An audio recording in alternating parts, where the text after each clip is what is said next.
batete la ibele au biso toyebi ba ministre ba député ba gouverneur en tout cas toyebi baza vraiment ibele. Est-ce que tozo za fier na bango penza lelo province aza plongé na conflit moko o toyebi te ko suka kan entre gouverneur na assemblée provinciale. To sali 2 ans mais nazo bisa que 2 ans au gouverneur na assemblée provinciale na basali et l'autre côté na Sanko. D'abord, il n'a jamais existé un budget au bateau balobi que non assemblée provinciale est voté budget à gouverneur. Et ça na gouvernement provincial les alliés na 100 euros mais tikala jamais qu'on a investi. 2 ans yango. Lelo mokonzambo ka jour a ko nyata lobi akende ta lelo akende ko poser ata pierre à liboso pona ko tonga ville à Patrice Emery Lumumba akolela. Parce que bato wana bazanga ki volonté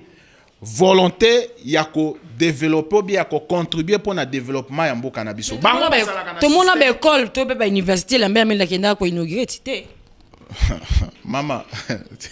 nazo ibisa OK, eza passe. Tomona na mboka oyo. Bakune logo ezate. Na mama, eloko ni neza na 100 euros. Eloko ni neza na 100 euros. Mokonza mboka ki kozwa mausolée wana akende ko tonga ngo pena na village ya ba Patrice Emery Lumumba. Pona ko valoriser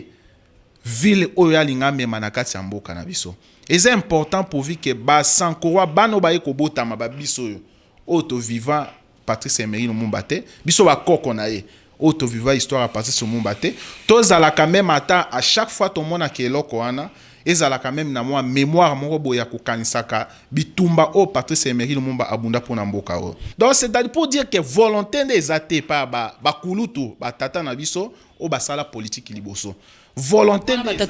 non mais na ça pour na sa publicité na bangote tant ba kombo po abi TV za radio TV atata na ba yeba ki basaki misala bien te po aba koti na kata masu union sacrée et seigneur to yeba bango po tango bato bako kota peuple pa cha misu pe kuna pe ba yeba moto kuna azalaki na biso mais asala ki biso eloko malonga te tango bako ta biso ki bozongisi moto po mokonza mboka ali présent le peuple d'abord ali présent azo ka base ce qui peuple kuna ya balobi papa na ninga na kitata balobaka nini papa moto yote mokonza mboka ko tu pesa soko ba population ko na bi papa Félix Tshisekedi ande akosala pété ko réhabiliter l'école non mais so va réhabiliter kasi mokonza mboka akenda kende kotanga école nini eza kuna na mboka mona pena mende penda boina batu na sima utaka école soki na zana vidéo na kopesa yo yo oza moto lukaka makasi okotia ba image wana po bato batala ba image eza kotambola na sanko soki réellement bekole wana ne bakenda ko inaugurer ozoyoka soki toza lelo kuna na mboka wana eza grâce à Nzambe mais loko toza ko senga mokonza mboka ezali bien que tokota ni solo union sacrée bato wana nyonso ba yesu na union sacrée bato nyonso basali 18 ans na 100 euros ba accompagner ki Joseph Kabila bakoti bazwa ni union sacrée moi mokonza mboka afunga non kobota babiloko wana nyonso nde yense na IDPS nde bazana kati ya cash wana tozali ko observer so ipe to moni ke bato wana ninge tozomona bayesu na makanisa ningo wana tokobwa ki sabango mais tozali ko rappeler ka yense bino bo proposer le côté non biso mongo nde tozo sala yango tokende ko proposer neni yango tozolo ba tozali ko rappeler ka bato bayeba ke partenaire azaka ka moko oya ko accompagner mokonzi ti na suka amanda na izaka INC ya Vital Kamerhe ba problème e kozanga raté Correcteur News TV, Awande correction, il y a ba news tout. Donc Awande on assure quoi. Suivez Correcteur News TV.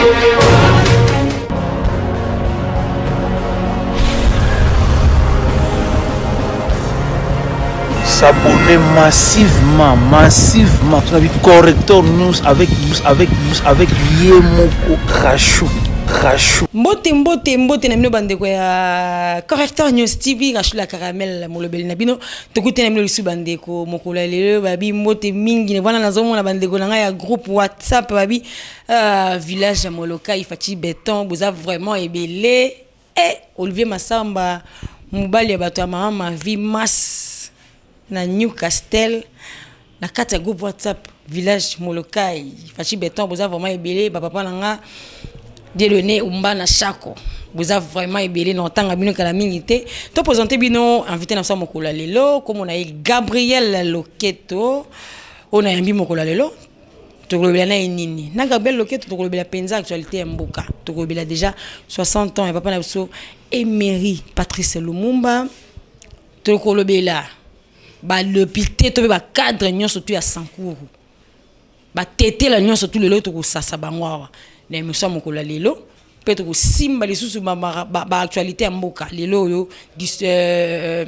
union sacrée mususu baye mususu babimi mususu baboy kokota ou ba wela susu ki primature ce qui est eloko nini to ko décortiquer yango na bino ensemble déjà na peso mbote na yo mwana mboka Gabriel Oketo. Mbote Mama Rachou, Correcteur TV, émission na biso tolinga yango makas. Mbote na bato nyonso balingaka émission na biso, BRV na bato nyonso. Merci to kenelo mbango na sujet na biso, to moyi mokonza mboka kitaki asali messe en mémoire ya Kondo Patrice Emery Lumumba akiti après messe que tika Jean de Fleur na place échangeur. Place oyo batia bongo monument na ye pe to yoki penza ya mutu ya yali ndenge mokonza mboka lobi bakosala penza ndenge basibala kaka la basala kate batia bongo mausolée ya Kondo Patrice Emery Lumumba loka nzoto na ye moi parti ikoya la mboka kasi moi historique pona mokolo oyo Kondo to moto amemela biso ya motu ya na mboka ikoleka ndenge wala te. Merci Maman Rachel, merci pour na mutuna. Ninge tozali kolobela makambo etali anniversaire ya liwa ya Patrice Emery Lumumba, héros na biso, premier ministre ya liboso ya mboka oyo lelo Congo mobimba tozali ko célébrer 60 ans ya liwa na ye. Eza eloko ya PTT, eza eloko ya malamu. Mokonza mboka lokola moto alingaka kokundola histoire mboka ndo moni à chaque fois azalaka toujours inspiré na babiloko wana yango moni en tant que chaque chef de l'état singela quand même ko déposer fleur na statue oya Lumumba et puis permettre que bana mboka ba comprendre histoire mboka ningi ezaleli sinon ezelo ko moko mutu ya makasi mais ezelo ko ki kosuka wana te to ki mokonza mboka alobi ke ata linu kaka o babotola ka wana tozana posa nango baya nango non seulement ba congolais mais bana Sankuru pe bazala quand même na souci wana ya komona même ata lino babomba wana parce que nzoto eza ressoté mais quand même ata lino wana ya pamba est important pourvu que to kanisaka Patrice Emery Lumumba oyo aza mwana Sankuru biso to vivaité to tangaye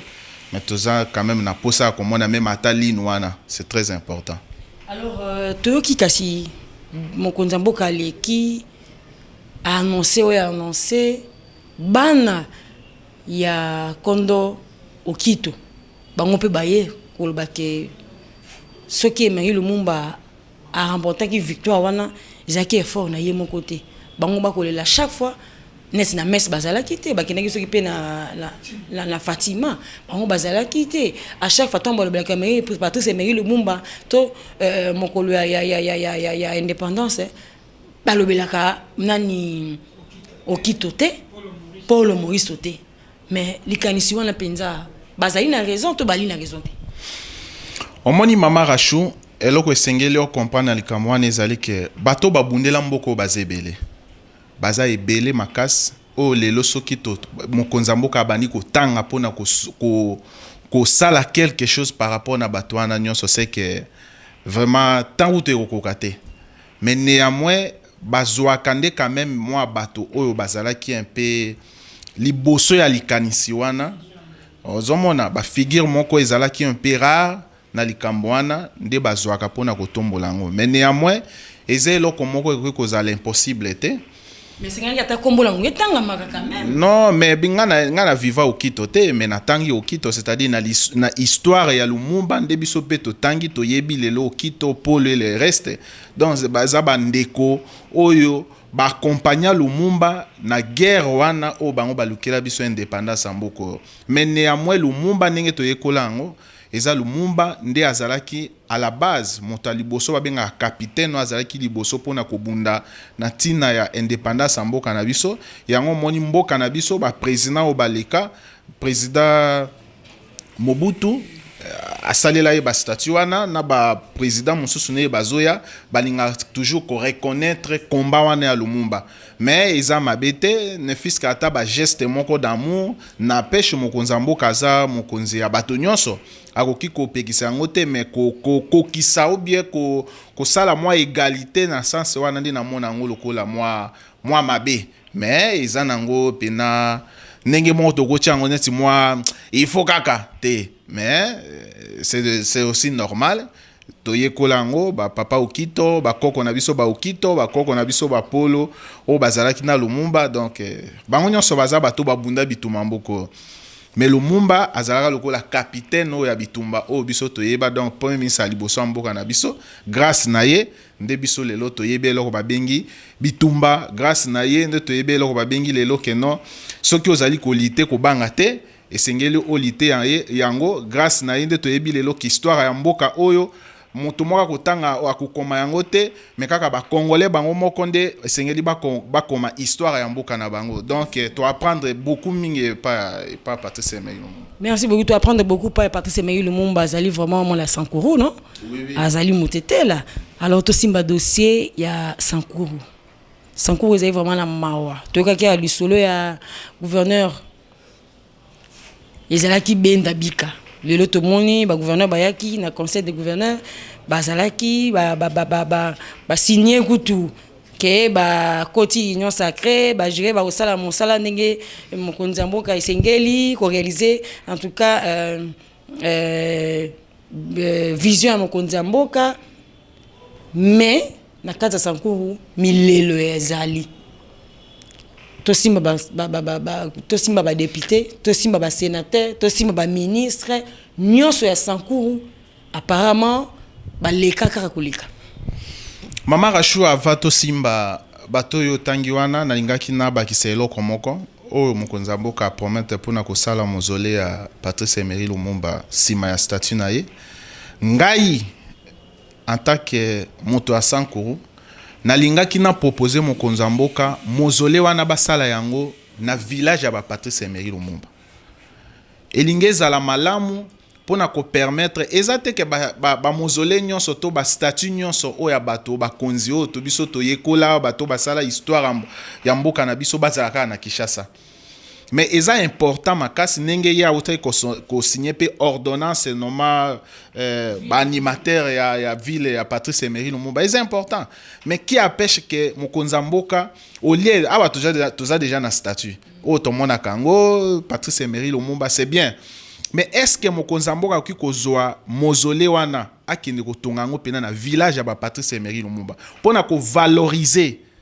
ville oyo ya linga mema na kati ya mboka na biso c'est important pour vi que ba Sankuru bano ba ekobotama ba biso yo auto vivant Patrice Emery Lumumba te biso ba koko na ye auto vivant histoire à Patrice Lumumba te tozala quand même ata à chaque fois to mona ke eloko wana ezala quand même na moi mémoire moko boya ko kanisaka bitumba o Patrice Emery Lumumba abunda pona mboka o jour ya date wana na mboka kuna nini salamaka non mais kuna ezala ka fête biso kuna to fetaka biso epana biso to benga ngo dipanda donc to fetaka ngo eza fête moko oyo ekokanaka même ata na bonne année. Oui, to fetaka ngo pena eza fête pena o biso non mais ambiance moko pona ko kanisa male ngana ba jese lamba makakuna te bato bazoli apena maboko donc ezelo kwa kosakana te pona ko kanisa Patrice Emery malheureusement ba génération to botami sima nango na ye toza vraiment na maîtrise à part bato bazui chance ya kotanga na bato basali ba recherche de ba ekoyeba vraiment qui est Patrice Emery Lumumba alors que na ba moment net o mokonzi mboka azu décision net ya boye eza important que bazwa vraiment mausolée wana bakende kotonga ngo na ville oyo mokonzi azu décision pona kotonga pona Patrice Emery Lumumba et ko aider pe bana wana à chaque fois bazali ko fêter dipanda wana ezala vraiment quelque chose baki ko profiter pour non pas seulement kotonga bakotonga mausolée wana mais ko permettre pe ba archive ba livre o bana wana bakotanga pe pona Patrice Emery Lumumba ekozala pe malamu makasi. Oui, mais c'est important, même à na musée c'est important, mais tout ça ils sont en train de chercher moi symbole moko ya makasi ezala na mboka balumumba. Parce que ils ont une vidéo moko o gouverneur atambola ki so ba yebiso ke mboka o ezamboka ba Patrice Emery Lumumba okolela. Na nyonso asala ki pona mboka on. Soki lelo toza ko benga ma République démocratique du Congo, c'est parce qu'ils ont un moto moko o azwaki courage. Ya ko telema libosa ba mindele pona ko yebisa bango en tout cas lelo ekoki. Et puis moto wana eza Lumumba. Donc c'est important que to valoriser ou bien to pe sa valeur na mboka na bango. C'est important makasi. Lelo okosenga ndenge nini soki follow bana mnoko mboka na bino. Non mais yango nazo yebisa yo ke quand même na langila. Oui, nazolo ba d'abord ningwana parce que message o nazali ko pesa yango eza d'abord volonté o mokonzi mboka a exprimer pour na Patrice Emery Lumumba. Liboso ezalaki kaka statut mais ye lelo azu décision wana par reconnaissance ya Belgique na bamboka mususu ba reconnaître quand même que esengeli kozongisa même ata lino wana o bango bazwaka wana mais na volonté mokonzi azwi wana message wana ko pesa mingi eze pa na ye parce que yenda azwi volonté wana yango nazali ko pesa ngo plus dans le sens que ameka ko revoir dans le sens que kotonga mausolée wa sima statue à Patrice Emery Lumumba eza bien mais ko faire profiter encore beaucoup plus na province dans le sens que bato pe ba kende ko mona vraiment village au Patrice Emery Lumumba botama ma viva pena na mboka na bango te. Donc c'est important dans le sens que bato ba kende ko yeba vraiment qu'est-ce que do banane. Pardon? Na Sankuru na Katakokombe non na territoire Katakokombe na ona loa donc ils village na bango pena oké pena village na bango za. So ba lakisio école o bana batanga kana mboka Patrice Emery Lumumba okolela. Mais moto asenga indépendance en mboka o. Ya on a zo ebisa yo que c'est important so ito bani na geste ningwana et ko permettre même le 30 juin o ekoya bani mususu mokonza mboka kozwa chance ya okende ko fêter pe kuna. Ozomona et puis tanga okende kuna et ko permettre pe aye ba réalité ni nelekaka na ba province neta ba Sankuru wana. Donc wana nde vraiment isa beaucoup plus importance nanga nazali ko senga na mokonza mboka pona ko mema vraiment mozole wana etongama na Sankuru parce que to vivre makambo ebele na mboka wana pendant 18 ans yo to tunanga question awande ko nangai eza mboka moko yo on a habité so na ko benga ngo ke toza province to vivre Sankuru na lobaka ngo chaque fois eza province ya sika neti ba Lualaba neti ba Tanganyika neti ba Olumami ozomona mais soki lelo tozui comparaison ya ba province wana o ba nomaki récemment en 2015 to comparer yango ndenge yango ezali na o ya biso déficit ya ki potang ba komisi ba élargir ba province c'est comme 26 non mais déficit ko tandeni dans le sens que na ebiso que ba province musu bazui déjà point d'avance makasi par rapport na biso. Donc c'est pour dire que volonté des athées par ba kulutu ba tata na biso o ba sala politique liboso. Volonté des non mais na ça pour na sa publicité na bangote. Tant ba kombo po abi TV za radio TV tata na ba yeba ki ba saki misala bien te. Po aba koti na kata masuwe union sacrée et c'est to yeba bango po. Tango ba to ba ko kota peuple pa cha misu pe kuna pe ba yeba ti. Moto kuna azala ki na biso. Mais asala ki biso eloko malonga te tango ba ko ta biso ki bozongisi moto po mokonza mboka ali présent le peuple d'abord. Ali présent azo ka base. Ce qui peuple kuna ya balobi papa na linga na kitata balobaka nini papa moto te mokonza mboka ko tu pesa ça comme population kuna bi papa Félix Tshisekedi ande akosala pété voilà non maman rassure moi ni ngai na sepelaka tango na yaka émission na pese émission peut-être je crois même président de la République alandaka yango alandaka yango makasi yango moni tango to yaka photo lo bango avec sérieux nyonso oyebi na Sankuru na biso ezaka poste moko na lobaka ngo à chaque fois ezaipe avec importance makasi ezaka poste moko oyo bana oyo Sankuru abota ba occupate présidence ya République premier ministre et bandi na Patrice Emery Lumumba ba vice premier ministre ba ministre d'état ba directeur ba ministre ba DG ba tout na ba député kotanga kutu kuna te baza ebele nazo ebisa yo ke 18 ans parce que nga na bandi na partir à 2000 à Mouze ndé na ko tanga 18 ans pour comprendre que ce qui lelo mokonza mboka jour a ko nyata lobi akende ta lelo akende ko poser ata pierre à liboso pona ko tonga ville à Patrice Emery Lumumba akolela parce que bato wana bazanga ki volonté ya ko développer bien ya ko contribuer pour na développement ya mboka na biso. Bango tout monde a école, tout ba université la même la kenda ko inaugurer tité. Mama, nazo ibisa OK, eza passe. Tomona na mboka oyo. Bakune logo ezate. Na mama, eloko ni neza na 100 euros. Eloko ni neza na 100 euros. Omoni système akune ezalaka ndenge nini? Ata ba show ki tunde logo. Système ezalaka kuna eza ba système moko ya. Omoni ti période oyo. Toza na période oyo eza élection te. Ba sundoli bato. Sikoyo bango ba gelaka. Oui, baza koto yo, bakendaka te donc sikoyo so komi période ya élection, batiki bino na nzala pendant temps mulai.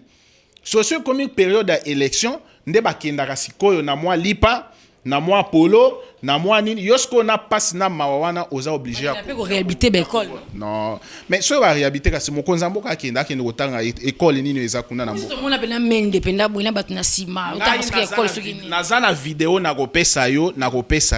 yo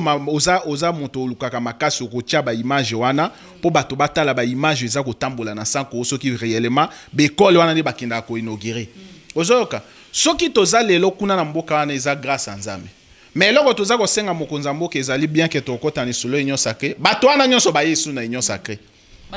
bato nyonso basali 18 ans na 100 euros ba accompagner ki Joseph Kabila bakoti bazwa ni union sacrée au même mokonza mboka afungula non mais baza ibele yo yebi masolo wana yebi te batete la nini ba yepo batete la ba travailler na Kabila baza ibele ça wana pona ko sala ba publicité na bango te moko mokonza mboka ko yeba ndenge nini to pe population ami miso gamikolo ko yeba ndenge nini ke moto yo te congolais ba yebi bato a 100 euros basala ki na Kabila pendant 18 ans bato wana basala ki eloko te nazali ndenge pe basi laver basi repentir lelo to ko pesa bango confiance te non problème eza ke omoni union sacrée mokonza mboka asala ki comme une façon ya kufungola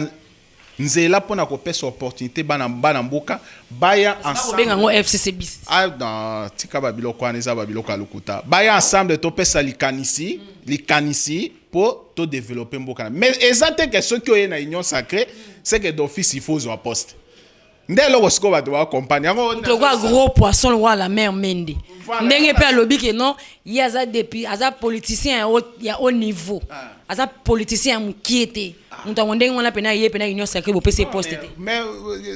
qui a sento bien expérience à Lambert mende moto ki ko boya ngote na mboka ko pe ko pese poste te kasi on a zo ebisa maintenant siko il faut tenir compte maintenant de passé yango na sengi mokonza mboka na union sacrée eloko babengi gestion ya ba ambition eza défi moko ya makasi eza eloko ya PTT moto akoya na ye a soutenir omoni na courage kaneti maloba oyo Frank Edionga alobaki que non toki ko accompagner mokonza mboka mais toza obligé pona ko zo ba poste. C'est comme ça en fait ba jeune bazé belé si s'agit même à ko récompenser sans cours ba jeune baza o ba ko kipe ko kota pe en action et puis ko soutenir mokonza mboka batata wana papa na biso wana pe ba ko soutenir ba jeune wana parce que toza na poste à changement toza na poste à union sacrée comme aninga auto le wana te comme si FCC bis mususu non mais néanmoins politique comme mokonza mboka sali ya ko fungola ko pesa opportunité pa batu mususu baya dans le sens que motonyo so Congo za chantier munene moto na motako pesa likanisi ndenge ni toko tonga mboka na biso c'est dans ce sens là yango yokinga na zo ebisa yo que non na 100 euros bazali ko fungola miso pona kotala ba nani lisusu ba ko représenter province na biso na union sacrée o ezali koya parce que eza pasi na mawa soki to moni susu kaka bato wana et puis bato ngo basala bozo ba ebele batika désert na vidéo moko na pesi merci mingi na ndeko na ngai Fofana Epenge autaki vraiment fraîchement Sankuru atinda ba vidéo en tout cas botel lolenge nini ba place o basi ba ko bota eza ya honorable na biso ndeko Eliezer ndenge apesa ki biso permettre ki tozo ba vidéo wana en tout cas merci place basi ba ko bota place maternité ezali place bato bazalaka na place à réanimation donc ça botel bon en tout cas les gens jeter là ba image ba ndeko ba mona en tout cas ezali pasi ba tetela ibele obiso to yebi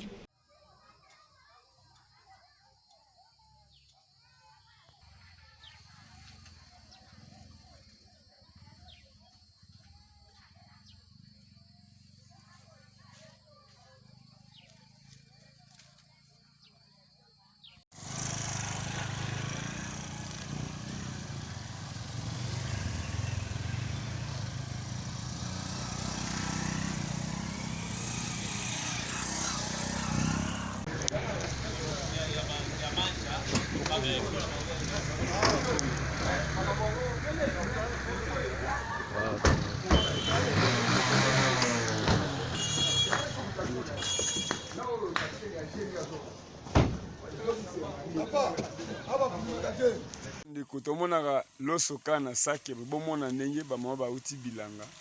loso yango wana toujours ka na Congo propre. Ministre, député, gouverneur,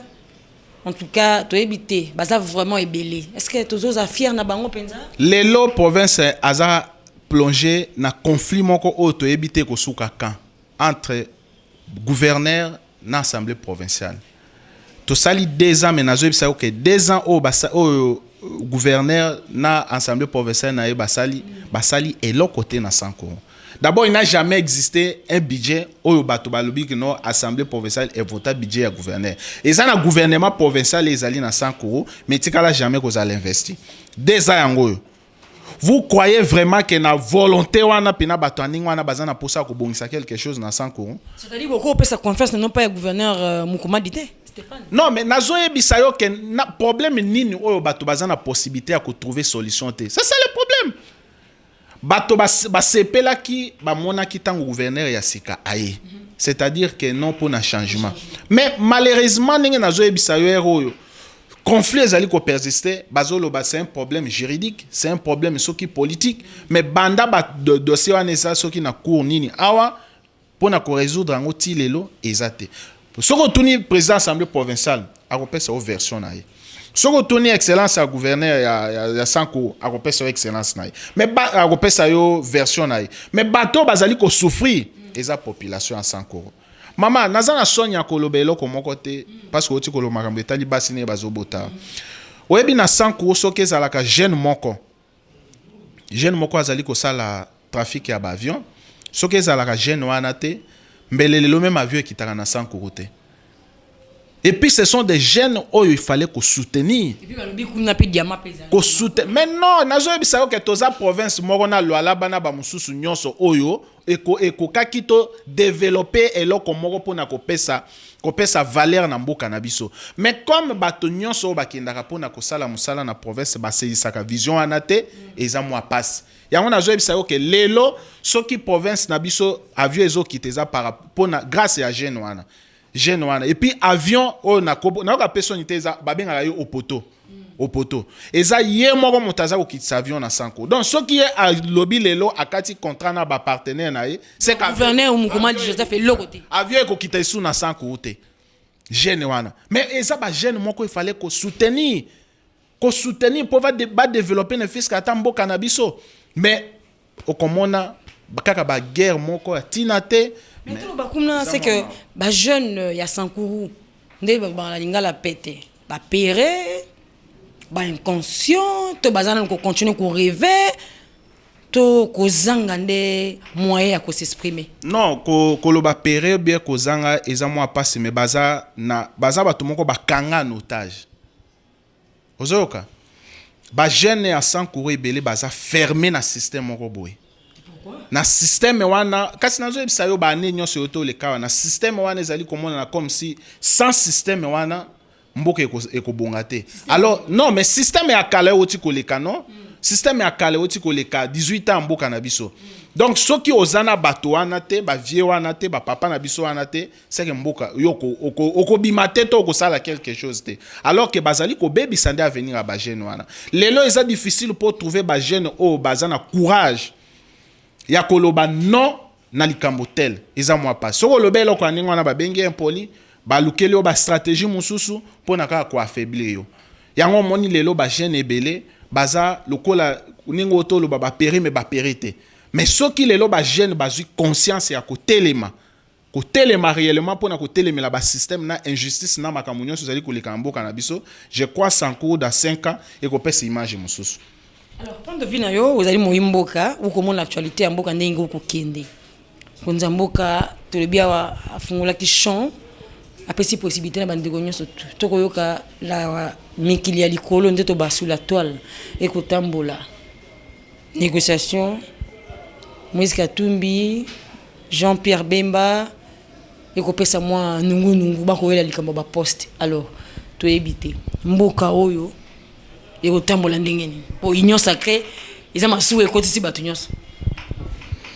ndeko nangai lecture nangai par rapport à union sacrée eza ko engager ka ngamoko oyebi mokonzi mboka aza moto moko azalaka motema munene atalaki 2 ans sali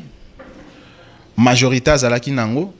a tiré ba conséquences que ça n'a pas été. Maintenant ce qu'on a eu opportunité pour na kofungola ne toto loba porte na ba to nyonso bazana volonté ya ko amener un plus baya ba soutenir ye mandat ezalaka ya bato ebele te eloko bato ba comprendre te yangwana mandat ezaka ya Tshisekedi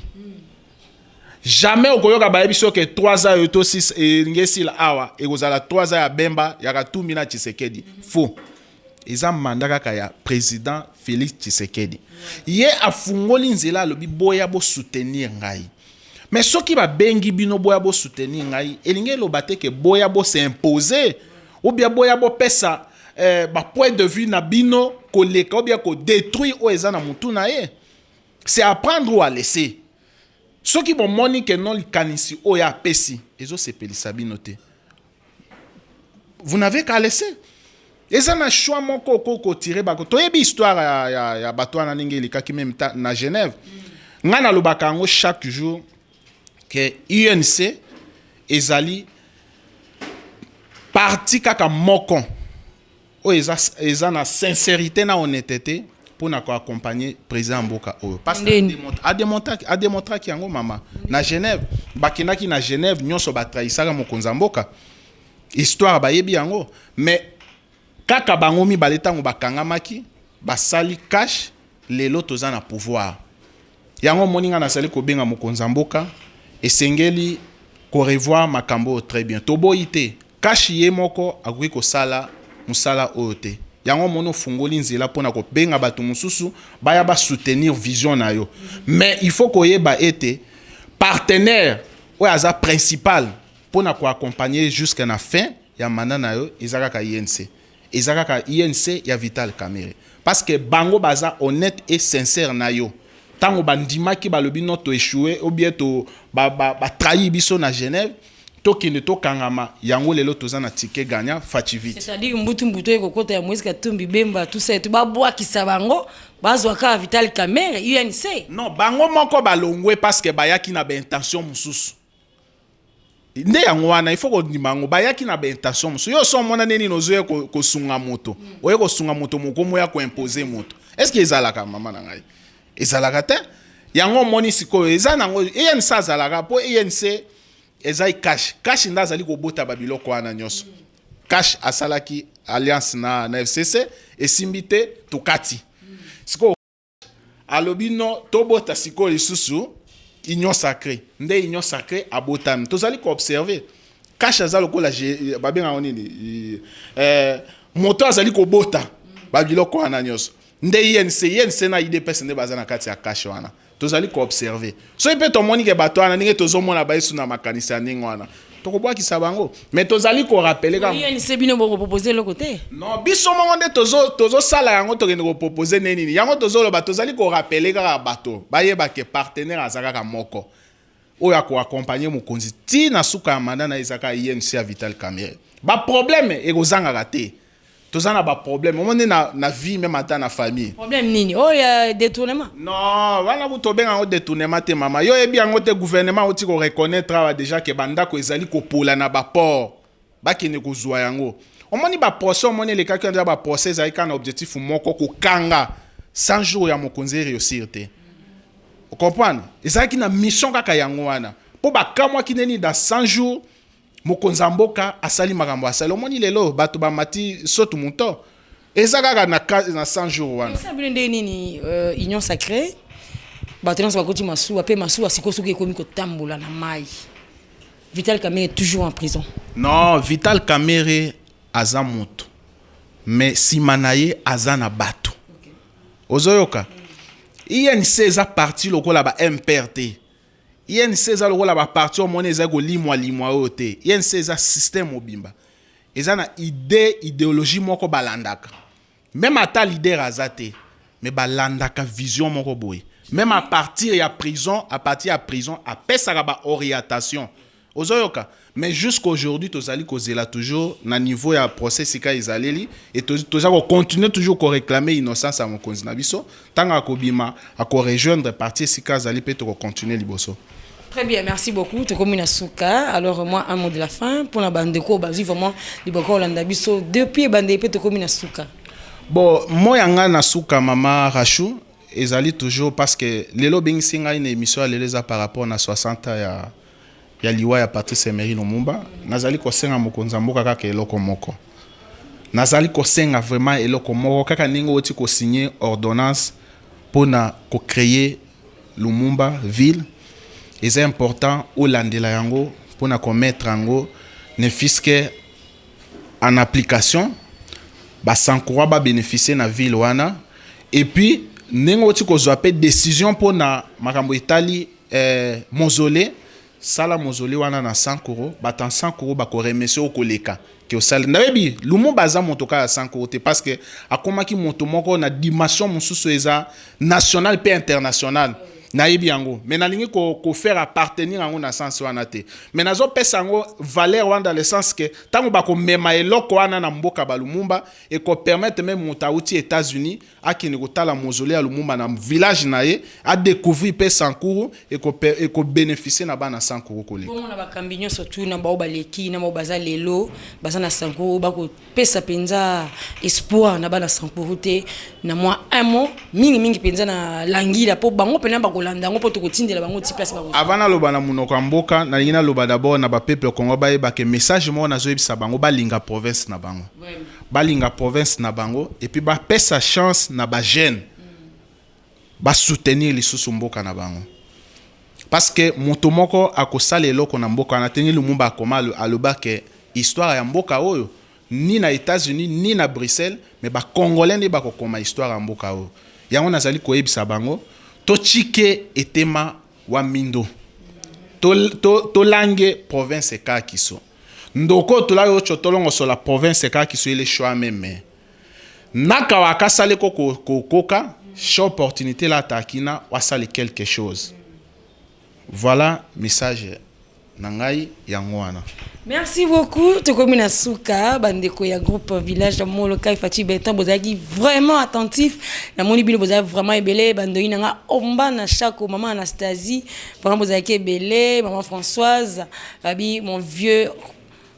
Olivier Massamba mobala bato ma vie mas na Newcastle. Merci Nabino penza pour continuer toujours à soutenir émission Nabino chaîne Nabino obolinga mingi correcteur News TV pe wabino Rachula Caramel. Correcteur News TV awande correction yaba news tout. Donc awande on assure quoi. Suivez Correcteur News TV.